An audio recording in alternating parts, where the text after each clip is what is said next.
Ya, shalom. Hari ini sekali lagi saya mencoba meneruskan tentang tiga perubahan yang ada dalam diri anak bungsu. Yang lalu sempat kita membicarakan bahwa anak bungsu dalam cerita Lukas 15, kisah tentang anak yang terhilang, seharusnya mengalami tiga perubahan dalam kehidupannya. Nomor satu, dia harus mengalami perubahan posisi dari rumah bapa dia berpindah ke kandang babi, tetapi sehingga ketika dia mengalami pemulihan dia harus membalikkan posisinya dari kandang babi berpindah kembali kepada rumah bapa. Jadi nomor satu, ketika seseorang bertobat, ketika seseorang berubah, bahwa dia harus mengalami perubahan posisi atau perubahan lokasi. Dari rumah bapa dia pergi ke kandang babi, tetapi ketika kamu bertobat, kamu berubah, maka kamu berubah secara posisi dari kandang babi, dari luar rumah bapa, sekarang kamu kembali lagi masuk ke dalam rumah bapa. Jadi perubahan posisi menjadi sesuatu yang penting. Dan kita sempat berbicara cukup panjang lebar dari perubahan posisi. Sebab kita menemukan dalam Alkitab perubahan posisi ini ternyata cukup mendasar dan cukup penting. Ketika Adam dan Hawa jatuh dalam dosa, maka yang berubah adalah posisi mereka. Dari mereka yang tadinya tinggal di dalam Taman Eden, sekarang mereka ketika berdosa, mereka harus keluar dari Taman Eden. Ketika mereka ada di Taman Eden, Eden bicara tentang pleasure, kesukaan, sebab arti kata Eden adalah kesukaan, kesenangan dari sesuatu yang penuh dengan sukacita, dari sesuatu yang penuh dengan kesenangan. Sekarang mereka harus keluar dari Taman Eden, dari taman sukacita dan kesenangan itu. Eden bicara tentang kerajaan Allah di muka bumi. Eden juga bicara tentang hadirat Allah. Jadi ketika seseorang jatuh dalam dosa, maka secara posisi dia mengalami perubahan. Dari dalam hadirat Tuhan, dia keluar dari dalam hadirat Tuhan. Dari dalam kerajaan sorga di muka bumi, dia harus keluar dari kerajaan sorga di muka bumi. Jadi terjadi perubahan posisi. Sebaliknya kita menemukan ketika Tuhan memanggil Abraham, dia yang dilakukan oleh Tuhan terhadap Abraham adalah nomor satu, dia mengubah posisi Abraham dari Ur Kasdim, dia panggil keluar dari Ur Kasdim, dia harus masuk ke tanah Kanaan. Demikian pula bangsa Israel, dari tanah Kanaan mereka keluar dari tanah Kanaan pergi ke Mesir, tetapi ketika Tuhan memanggil mereka kembali, mereka harus keluar dari Mesir kembali lagi masuk ke dalam tanah Kanaan. Kita akan menemukan bahwa dalam Alkitab posisi atau tempat, lokasi adalah sesuatu yang sangat penting.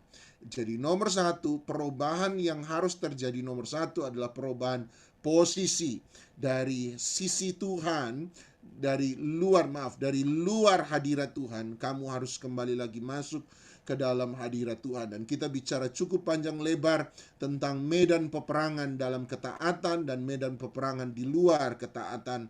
Kita bicara soal posisi.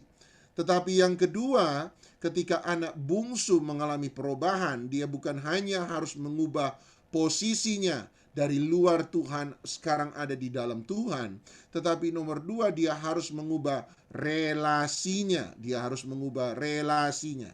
Sebab anak bungsu itu awalnya adalah seorang anak, tetapi dia merasa di rumah Bapa justru bukan menjadi satu kesukaan, satu kesenangan, tetapi menjadi sebuah kekangan, satu penderitaan. Itu sebabnya dia memilih untuk keluar. Dalam Lukas pasal 15 ayat 17 kita menemukan ternyata sebab mentalitas sang anak ternyata adalah mentalitas bukan anak, tetapi dia merasa diri sebagai orang upahan sang bapa. Dia merasa diri sebagai orang upahan sang bapa. Jadi dia sebenarnya anak, tetapi relasinya dengan bapa tidak mengalami pendekatan anak terhadap bapa, tetapi dia selalu melihat bapa itu sebagai bos, sebagai atasan yang menyiksa dia. Itu sebabnya mentalitasnya harus dirubah. Dari anak menjadi orang upahan. Sekarang kalau kamu bertobat dari orang upahan, kamu harus kembali lagi menjadi anak. Itu sebabnya sang anak berkata, aku akan kembali kepada Bapa, berkata, aku telah berdosa terhadap Bapa, terimalah aku menjadi orang upahan Bapa, terimalah aku menjadi hamba Bapa. Tetapi waktu sang anak kembali, sang bapak tidak mengizinkan anak bungsu mengatakan kalimat itu. Jadi dia masih bicara di tengah jalan. Sang bapak langsung memutuskan perkataannya dan berkata, anakku yang hilang telah kembali.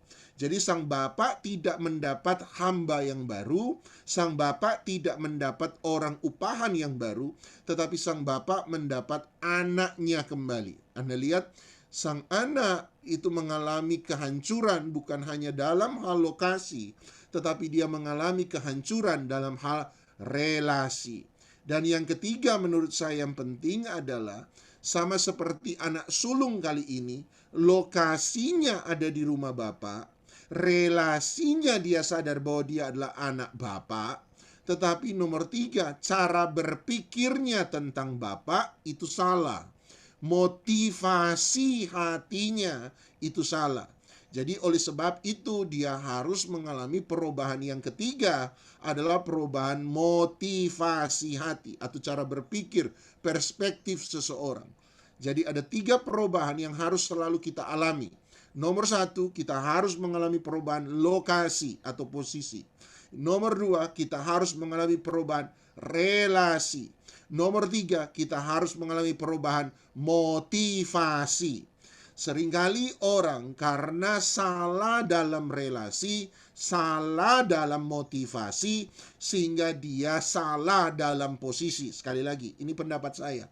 Jadi ketika kita salah dalam motivasi, kita salah dalam relasi, maka kita akan salah dalam posisi. Anak bungsu salah dalam motivasi, dia salah dalam relasi, makanya dia keluar dari posisi. Jadi kesalahan posisi adalah hasil dari kesalahan relasi kita dan kesalahan motivasi kita. Tetapi sebaliknya anak sulung menunjukkan dia ada pada posisi yang benar. Dia ada pada relasi yang benar. Tetapi karena motivasinya salah, walaupun posisinya benar, tetapi karena motivasinya salah, relasinya dengan sang bapak itu rusak. Relasinya dengan bapak itu salah. Dia menganggap bahwa bapak adalah orang yang hanya menuntut dia untuk bekerja tanpa memberikan kepada dia kesenangan. Makanya anak sulung berkata, aku bersusah payah di rumah bapak, aku bekerja banting tulang istilahnya, tapi aku tidak pernah bersenang-senang dengan teman-temanku. Jadi Anda lihat bahwa sang anak sulung juga sebenarnya mengalami kesalahan yang sama seperti sang anak bungsu. Jadi mengalami motivasi yang salah. Motivasi hatinya salah, maka relasinya salah. Menurut saya walaupun posisinya memang benar. Posisi boleh benar, tetapi selama motivasi dan relasinya salah, satu kali itu akan tetap menjadi salah. Nah, kembali lagi pada 3 hal ini, perubahan posisi, perubahan relasi, dan perubahan motivasi. Ini selalu harus terjadi berurutan dalam waktu yang hampir bersamaan. Harus terjadi berurutan dalam waktu yang hampir bersamaan. Nah, mari kita lihat Matius pasal 6. Tuhan Yesus dan buat saya Matius 6 kembali lagi membuat kita sadar bahwa 3 perubahan ini harus benar-benar terjadi dalam kehidupan kita. Matius pasal 6 ayat yang ke-31 mulai sampai ayat yang ke-33. Matius 6 ayat 31 sampai ayat yang ke-34 saja sekalian. Matius 6 ayat 31 sampai ayat yang ke-34. Matius 6 ayat 31 sampai 34. Matius 6:31, sebab itu janganlah kamu khawatir dan berkata, apakah yang akan kami makan? Apakah yang akan kami minum? Apakah yang akan kami pakai? Ayat 32. Semua itu, perhatikan, ini perubahan, 3 perubahan itu. Semua itu dicari oleh bangsa-bangsa yang tidak mengenal Allah. Akan tetapi Bapamu yang di sorga tahu bahwa kamu memerlukan semuanya itu. Ayat 33. Tetapi carilah dahulu kerajaan Allah dan kebenarannya, maka semuanya itu akan ditambahkan kepadamu. Sebab itu janganlah kamu khawatir akan hari besok, karena hari besok mempunyai kesusahannya sendiri. Kesusahan sehari cukuplah untuk sehari. Perhatikan ayat 32, Matius 6 ayat 32. Tuhan Yesus berkata, semua itu dicari oleh bangsa-bangsa yang tidak mengenal Allah. Jadi ada perbedaan antara orang yang mengenal Allah dan orang yang tidak mengenal Allah. Jadi Anda lihat kembali lagi ini bicara tentang posisi yang berbeda. Dalam Lukas pasal 12 ini akan lebih jelas. Dalam Lukas pasal yang ke-12, kalau Anda pergi ke Lukas pasal yang ke-12, Lukas pasal 12 ayat 30, Lukas 12 ayat 30. Ada satu kata yang diberikan oleh Lukas yang tidak diberikan oleh Matius untuk menemukan kepada kita, menunjukkan pada kita bahwa kita harus mengalami perubahan. Nomor 1 selalu adalah perubahan posisi. Lihat Lukas 12 ayat yang ke-30. Lukas 12:30. Semua itu dicari oleh bangsa-bangsa. Nah, ini yang tidak dipakai oleh Matius. Yang digunakan oleh Lukas. Lukas 12 ayat 30 dia berkata, bangsa-bangsa di dunia yang tidak mengenal Allah. Kembali ke Matius pasal 6. Jadi Lukas 12, Lukas menggunakan kata-kata mereka yang hidup di dunia. Mereka yang hidup di dunia. Kembali lagi, jadi ada posisi. Jadi ada mereka yang hidup di dalam dunia dan mereka yang hidup di luar dunia. Sekali lagi, dunia di sana tidak menunjukkan kepada bumi di mana kita tinggal. Dunia di sana tidak menunjukkan pada bumi di mana Anda dan saya tinggal.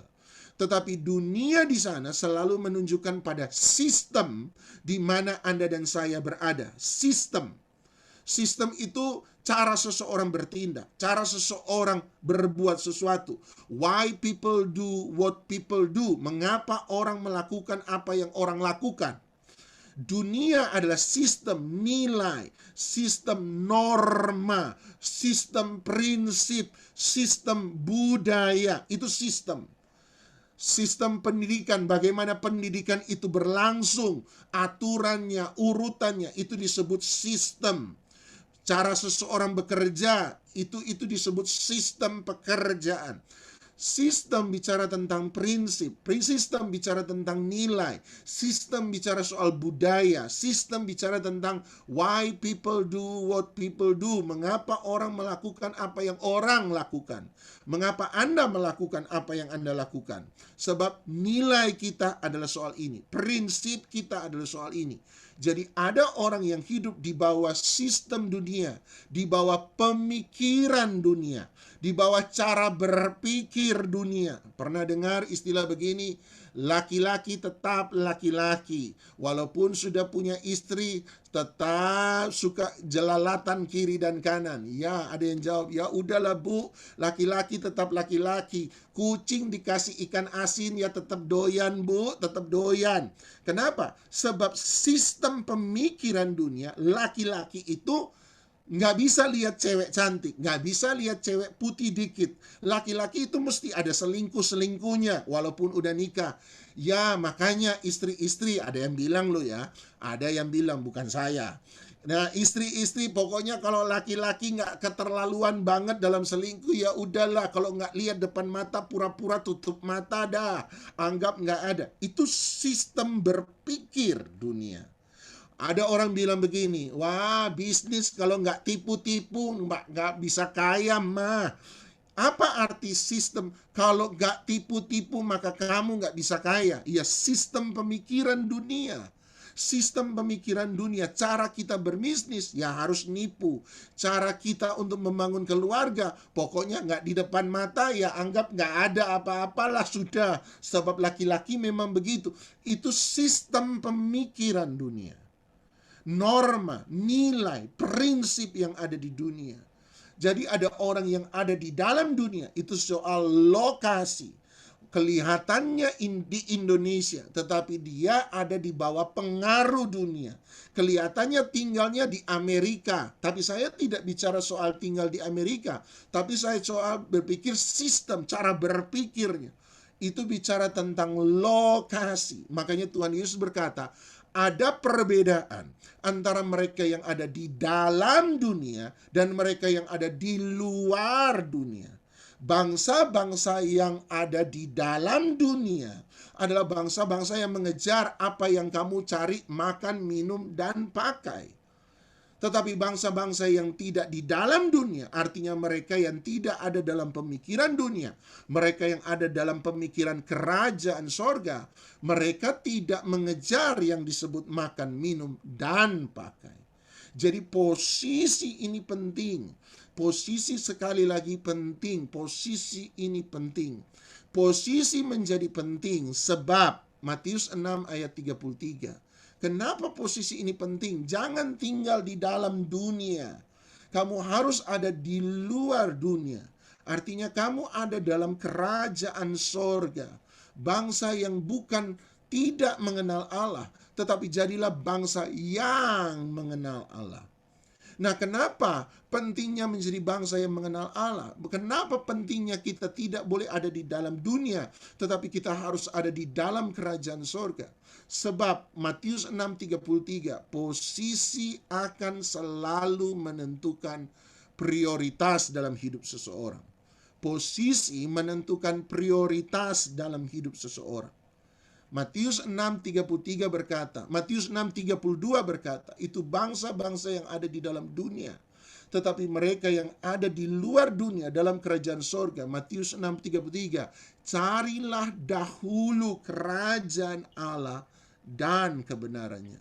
Garis bawahi kata dahulu, berarti prioritas kita harus menjadi berbeda dengan mereka yang ada di dalam dunia. Prioritasnya berbeda. Dari mana saya tahu bahwa saya tidak lagi ada di dalam dunia? Saya ada dalam kerajaan surga. Prioritasmu berbeda. Kalau mereka yang ada di dalam dunia, mereka cari apa yang ada untuk makan, minum, dan pakai. Cari dahulu makan, minum, dan pakai. Cari dahulu saya makan apa. Cari dahulu saya minum apa. Cari dahulu apa yang saya mau pakai. Artinya orang yang ada di dalam dunia prioritasnya berbeda dengan orang yang ada di luar dunia. Apa yang kamu makan, apa yang kamu minum, apa yang kamu pakai. Sekali lagi, apa yang kamu makan, apa yang kamu minum, apa yang kamu pakai. Anda ngerti? Apa yang kamu makan, apa yang kamu minum, apa yang kamu pakai. Berarti orang di dalam dunia prioritasnya selalu ada pada dirinya sendiri lebih dahulu. Apa yang kamu makan, apa yang kamu minum, apa yang kamu pakai. Jadi nomor satu, dia akan selalu mendahulukan dirinya sendiri lebih dahulu.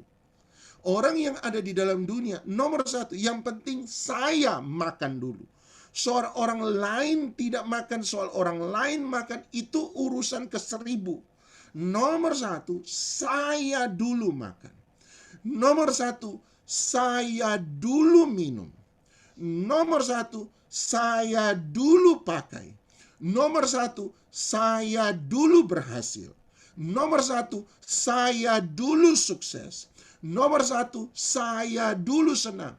Soal saya senang, kemudian orang lain menderita, itu urusan masing-masing.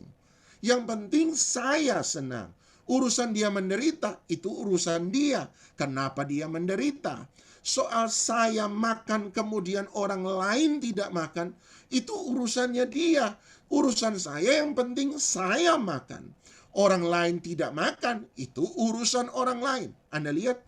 Ketika orang yang ada di dalam dunia, dari mana saya tahu posisi saya benar?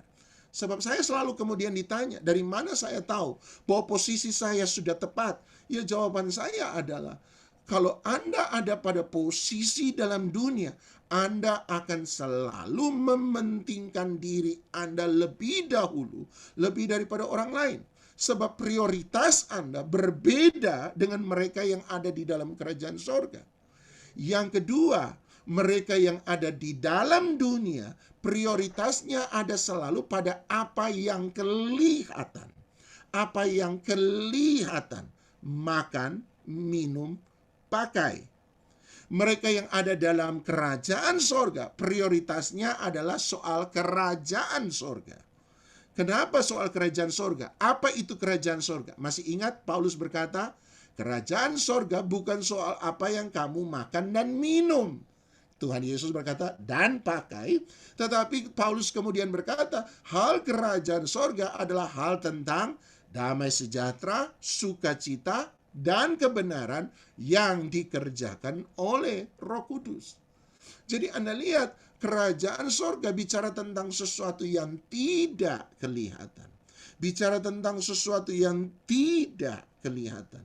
Jadi bagi orang yang ada di dalam dunia, pengejarannya terhadap materi itu lebih sesuatu yang bisa dilihat, lebih daripada yang tidak bisa dilihat. Sebaliknya, orang yang ada dalam kerajaan sorga, dia mengejar sesuatu yang tidak bisa dilihat, lebih daripada sesuatu yang bisa dilihat. Semoga Anda nangkap. Paulus kemudian mengatakan dengan sangat bagus sekali. Paulus berkata, apa yang kelihatan sebenarnya berasal dari apa yang tidak terlihat. Apa yang kelihatan itu selalu berasal dari apa yang terlihat. Misalnya, saya beri contoh. Tuhan Yesus pernah berkata, damai sejahteraku berbeda dengan damai sejahtera dunia. Tuhan Yesus berkata, damai sejahteraku itu beda dengan damai sejahtera dunia. Oleh sebab itu aku memberikan kepadamu damai sejahteraku.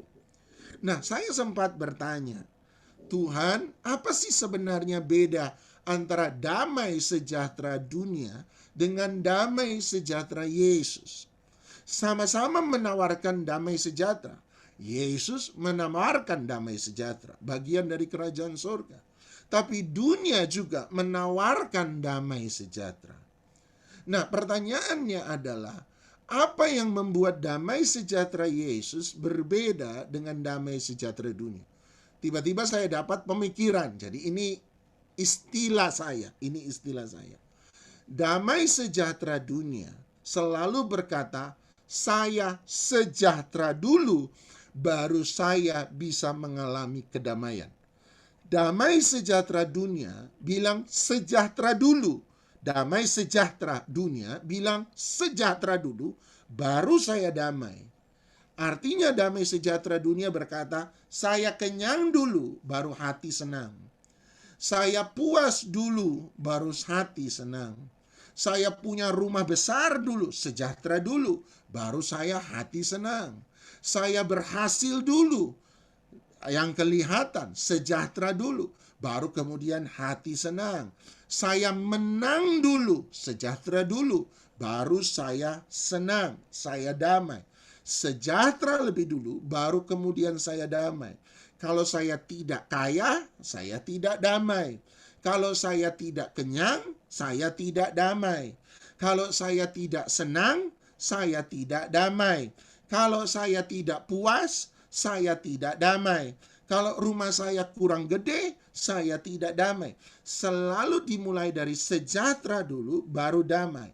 Yang kelihatan menentukan yang tidak kelihatan. Itu damai sejahtera dunia. Yang kelihatan akan menentukan yang tidak kelihatan. Berarti damai sejahtera Yesus terbalik. Kalau damai sejahtera dunia berkata, saya sejahtera dulu, baru saya damai. Damai sejahtera Yesus berkata, damai dulu, baru saya akan menemukan kesejahteraan. Damai dulu, baru saya akan mengalami kesejahteraan. Artinya yang tidak kelihatan dulu terpenuhi. Bagi Yesus sederhana, yang tidak kelihatan itu selalu menjadi yang esensi lebih dahulu. Yang esensi dulu terpenuhi. Damai di dalam hati dulu ada. Baru kamu bisa mengalami yang namanya sejahtera. Sebab toh kita sudah temukan. Orang paling kaya, contoh aja, Bill Gates misalnya. Toh tetap mengalami rumah tangga yang rusak. Kurang apa Bill Gates secara sejahtera? Kurang apa Bill Gates secara kekayaan? Kurang apa Bill Gates secara materi? Kenapa harus punya rumah tangga yang rusak? Kurang apa?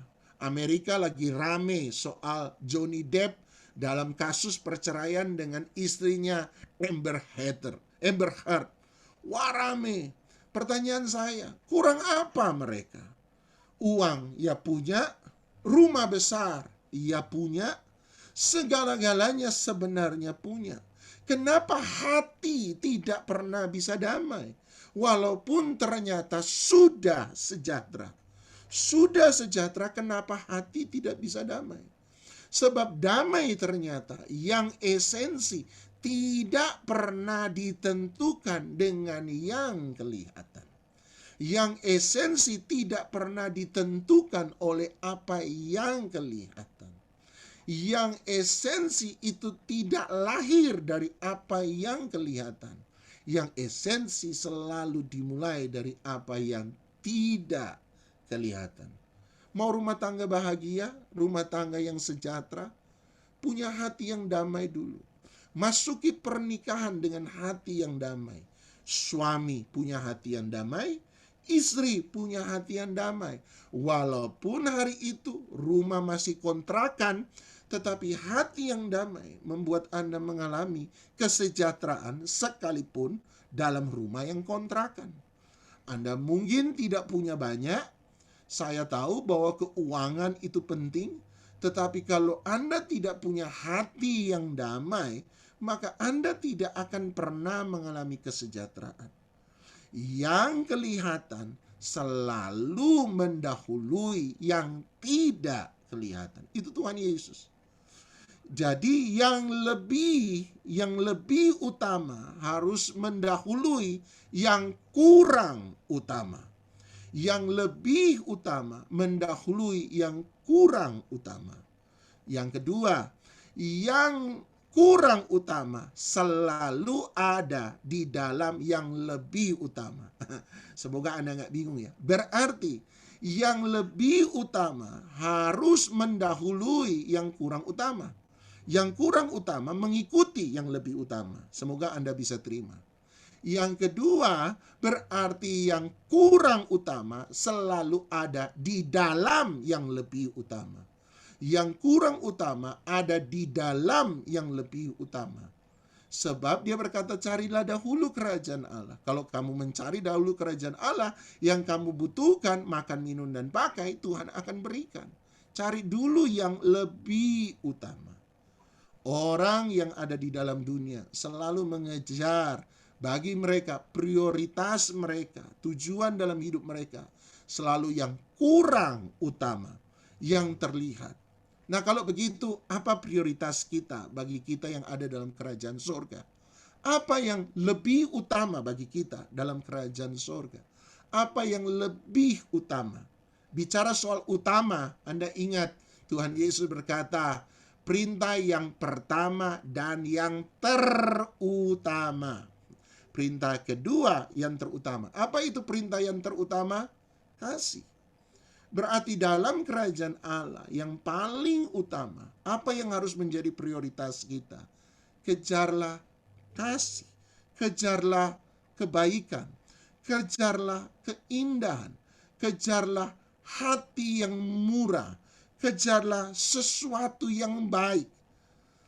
Orang harus mengejar sesuatu yang baik. Persoalannya, definisi kebaikan kita itu sudah salah dan sangat salah. Masih ingat waktu ada orang muda yang kaya datang pada Tuhan Yesus dan berkata, guru yang baik, Apakah yang harus kulakukan supaya aku memperoleh hidup yang kekal? Nomor satu, Tuhan Yesus tidak langsung menjawab tentang pertanyaan orang muda yang kaya, bagaimana memperoleh hidup kekal.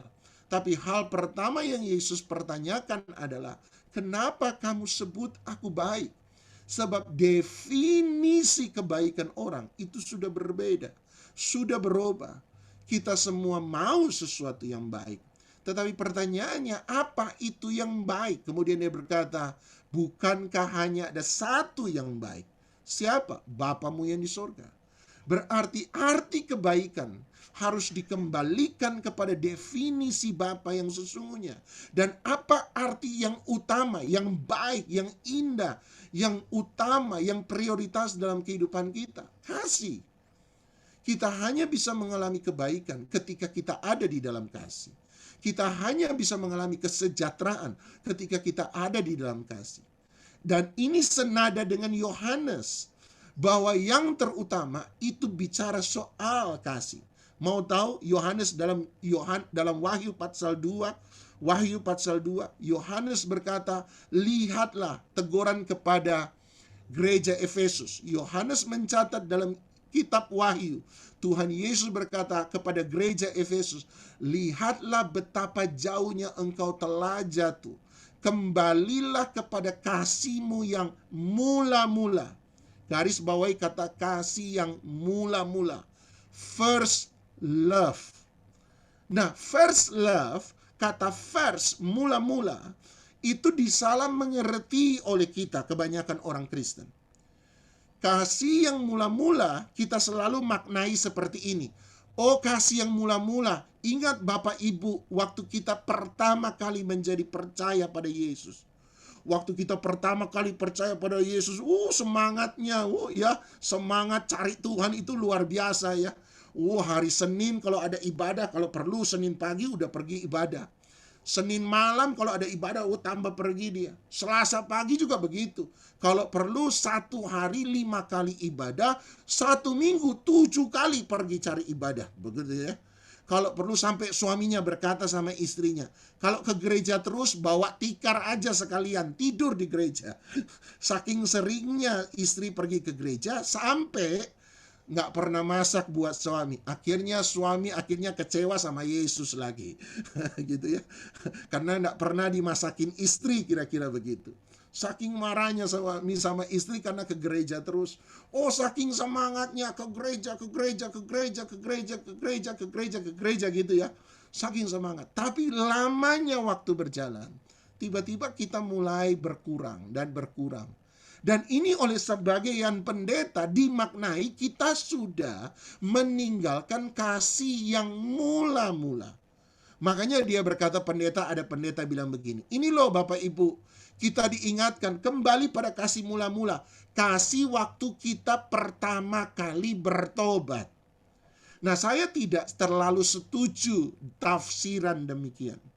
Menurut saya, hari ini, hari ini cinta saya pada Tuhan itu harusnya lebih dalam daripada cinta saya waktu saya pertama kali percaya pada Tuhan. Semoga Anda setuju. Seharusnya grafik cinta kita pada Tuhan itu bukan menurun, tetapi grafik cinta pada Tuhan kita itu menaik. Sehingga seharusnya secara ukuran waktu, sama seperti Paulus katakan, kasih kita itu lebih dewasa, lebih baik. Nah, kalau lebih baik, betul ada orang, betul saya setuju, ada orang kasihnya pada Tuhan itu menurun. Kalau kasihmu pada Tuhan menurun, kembalilah pada kasih pertama kali engkau cinta Tuhan. Saya setuju. Tetapi ini tidak bisa digeneralisasi, itu kasus-kasus tertentu. Secara umum harusnya cinta kita pada Tuhan lebih baik. Pengenalan kita pada Tuhan lebih baik. Tetapi sekalipun pengenalan kita lebih baik, teguran Tuhan Yesus kepada jemaat Efesus itu harus dimaknai seperti ini. Betul hari ini, kamu ini berbuat banyak. Kamu ini sudah lebih dewasa secara pengetahuan. Tetapi kepada jemaat Efesus, Tuhan Yesus menegur, kamu telah meninggalkan your first love, kasihmu yang mula-mula, dan kasih mula-mula di situ dimaknai sebagai kasih di mana kita memprioritaskan Yesus lebih dari segala-galanya.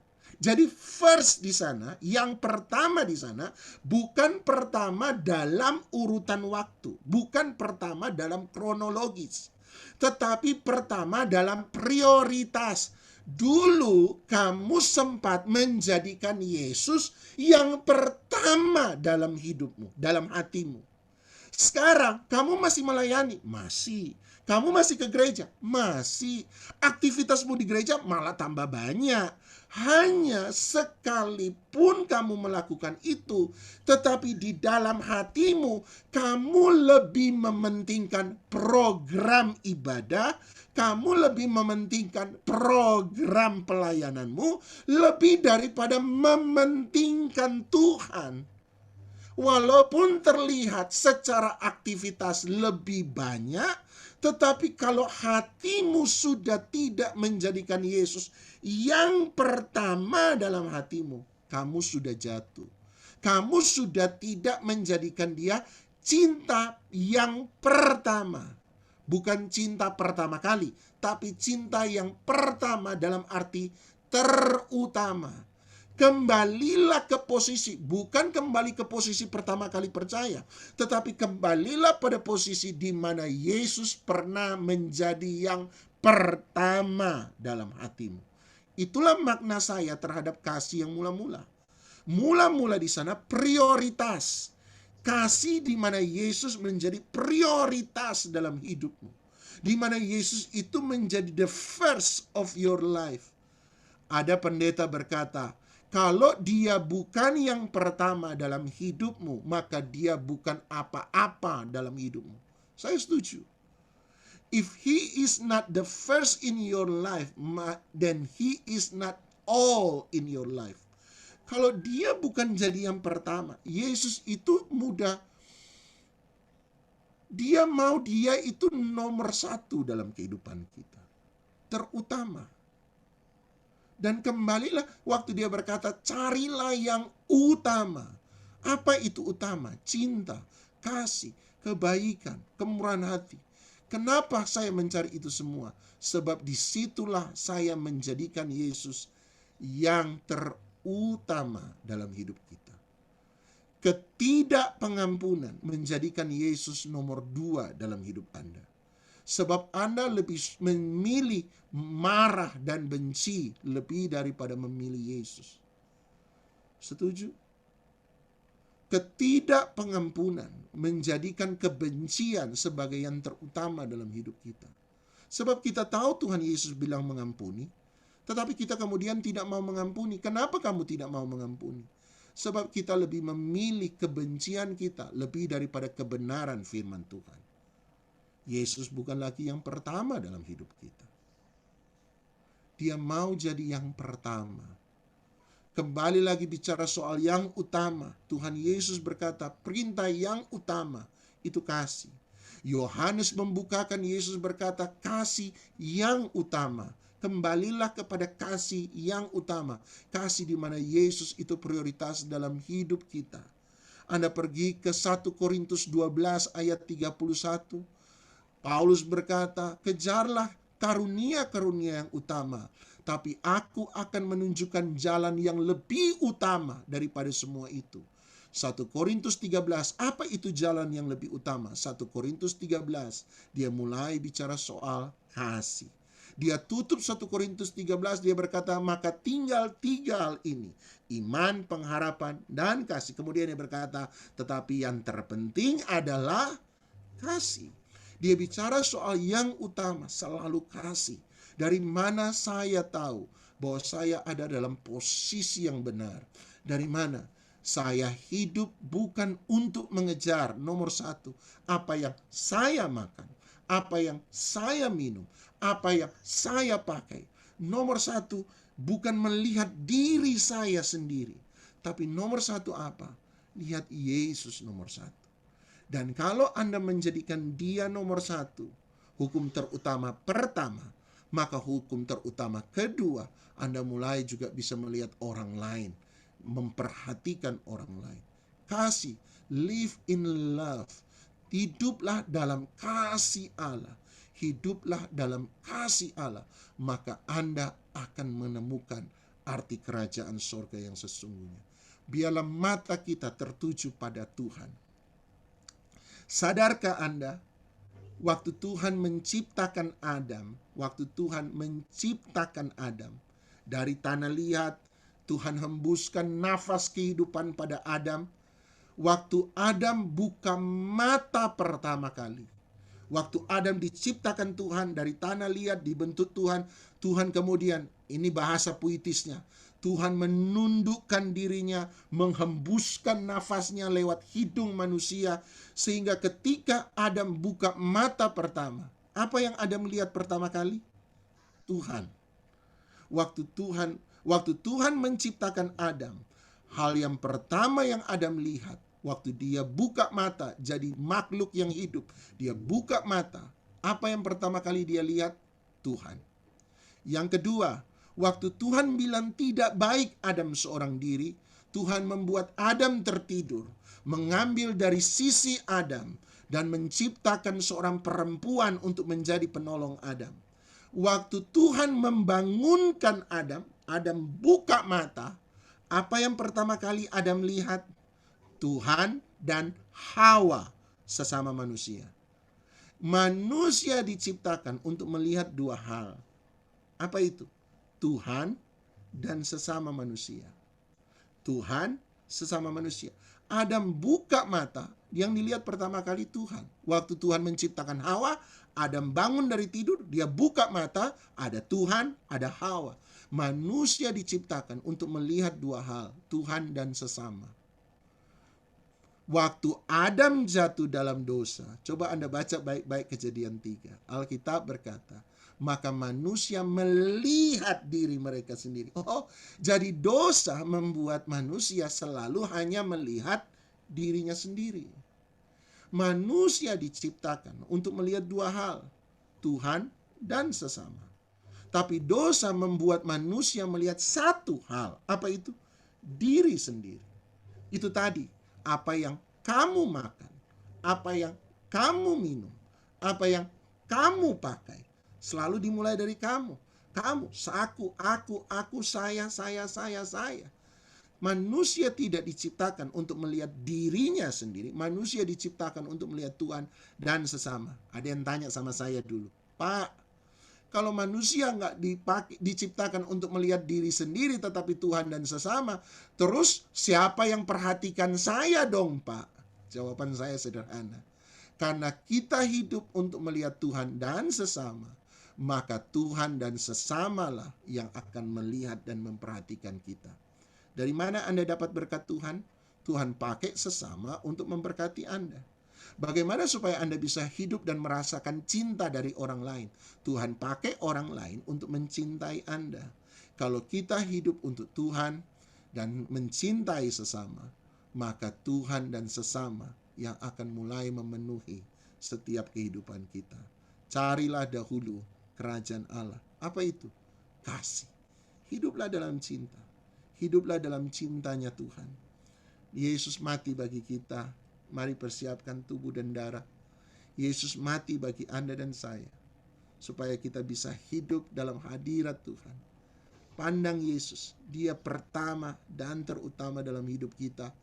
Pandang sesama dalam cintanya Allah. Pandang diri sendiri, pandang sesama. Belajar untuk mengasihi.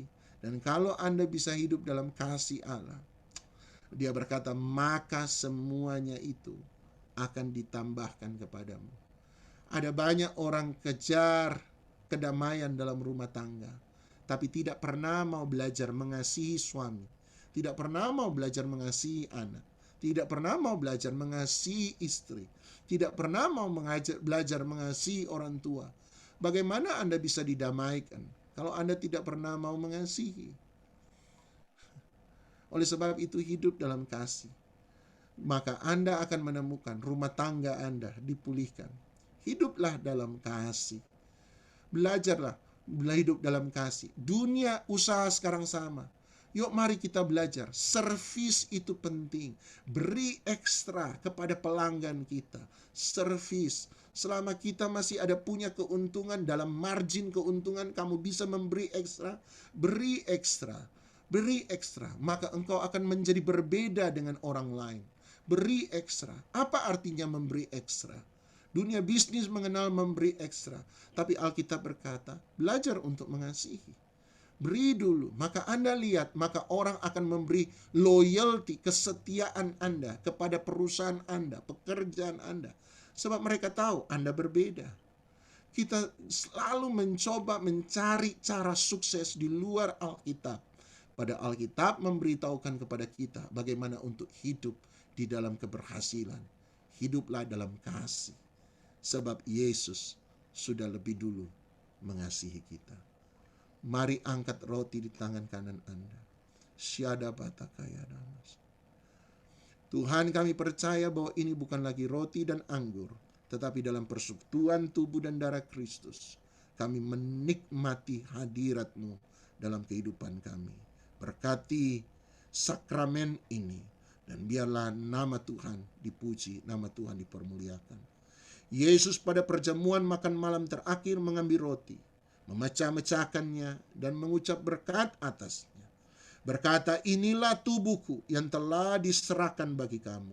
Perbuatlah ini menjadi peringatan akan aku. Percayakah Anda bahwa roti yang telah dipecah-pecahkan ini bukan lagi roti biasa, melainkan persekutuan dengan tubuh Kristus? Kalau Anda percaya, mari kita terima dengan iman, kita makan bersama-sama di dalam nama Tuhan Yesus Kristus. Ambil cawan anggur di tangan kanan Anda. Yesus kemudian mengambil cawan anggur, mengucapkan syukur atasnya, dan berkata, inilah cawan perjanjian baru, darahku yang telah ditumpahkan untuk pengampunan dosa semua orang. Percayakah Anda bahwa ini bukan lagi cawan anggur biasa, tapi inilah cawan persekutuan dengan darah Yesus yang mulia? Kalau Anda percaya, mari kita terima dengan iman. Percaya ada kesembuhan, ada mujizat, ada keselamatan di dalam nama Tuhan Yesus Kristus. Terima kasih Tuhan, terima kasih. Tuhan dahsyat luar biasa.